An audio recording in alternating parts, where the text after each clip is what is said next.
I think it's pretty powerful commentary on the next-gen console war that merely early development releases like the Hardline beta and now the Destiny Alpha have already, in my mind, justified my purchase of a PlayStation 4. But hey, Xbox One is still the best TV routing device I own. Anyway, I have the Destiny Alpha, and I played it honestly not expecting too much. I'd heard this game referred to by people as Halo Lands, a mixture between Halo and Borderlands.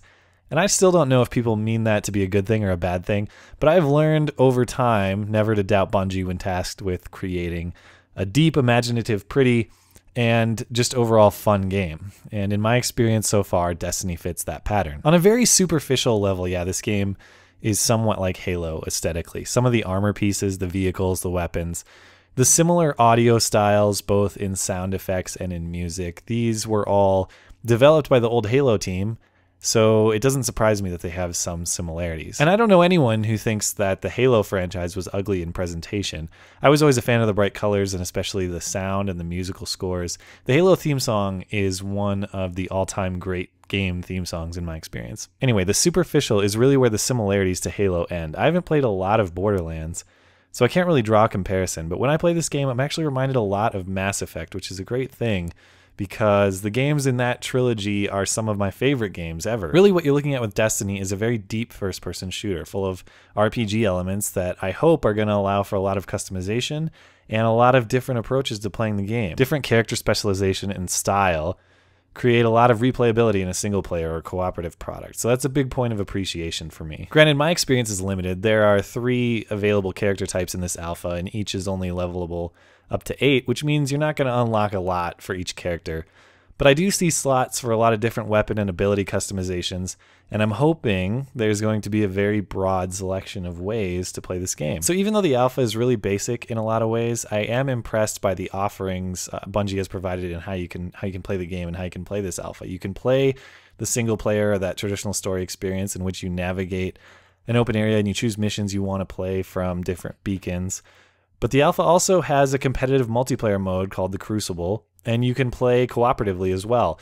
What really impressed me, though, when playing this was what you're going to see here. It's seamless integration between all of these things. As you can see, I'm just patrolling around checking out the world, and suddenly I'm placed in a mini mission with a few other live online players without any hiccup whatsoever. I know this feature isn't necessarily new, but I was really impressed that it happened so easily and with no gameplay interruption. There was no lobby to wait in, no ready up, there's no weird lag or glitch or anything like that. Just cruising around and bam, impromptu co-op mission. Super smooth, super cool, it really impressed me. So once I had my fill of patrolling around the single player world and playing a few missions and leveling up to 8, I went to scope the multiplayer, and that experience was great too. I found it interesting that your character leveling, including weapons and abilities, transfers right over from single player to multiplayer, including your special ability, which you'll see me use to smash some people during this game. In the alpha, nothing really felt overpowered in the multiplayer, even my personal nuke, because it was so rare that I got to use it. You only get a few chances with it, and you need to use it wisely to be effective. I'll be curious to see if Bungie can maintain balance with this system in the final product. If there is indeed a big variety of weapons and ability customization in the single player, and it transfers right over to the multiplayer, it seems like it'll be tough to keep everything under control, but again, I have no reason to doubt Bungie. The alpha multiplayer is basic at this point. You'll see it's a domination style game type of controlling different points. I still had a lot of fun. You'll see me doing a fair amount of shotgunning here because that's how I loved to play old school Halo, just blasting fools. It never gets old to me, I guess. This was actually the first game of multiplayer that I played. It started out awful and I was playing awful, but I brought it back and it was a back and forth tense game, extremely close. I played hard and I thought we would win. In the end, my team lost by a sliver, but I was still the best player on my team, so I'll take that. It was a lot of fun regardless. Beyond the depth of the game and the more technical points of analysis, I can say I just had good old-fashioned fun with this alpha. For me, it's rare to get a new game these days that I just want to keep playing for hours without putting it down, and this alpha was that for me. The action was tense. I legitimately was sitting tensely on the edge of my seat while playing it, and during some of the single player portions, I actually got legit freaked out and scared by the dark environments especially, and the ambushes of the enemies and the sounds of things stalking you. It was a convincing presentation. I love a good scare in a game because it's tough to pull off without becoming unintentionally funny. So long video short, this alpha ruled. I think this game will rule. I pre-ordered it after playing the alpha because I say this game is Skag approved.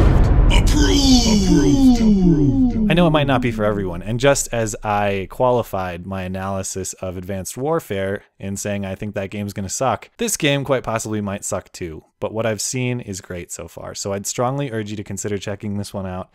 Right now it's the front runner for me in terms of my most anticipated games, so all aboard the hype train, I guess. Thanks for hearing me out, and I hope you can get your hands on this game soon. Okay, thanks, bye!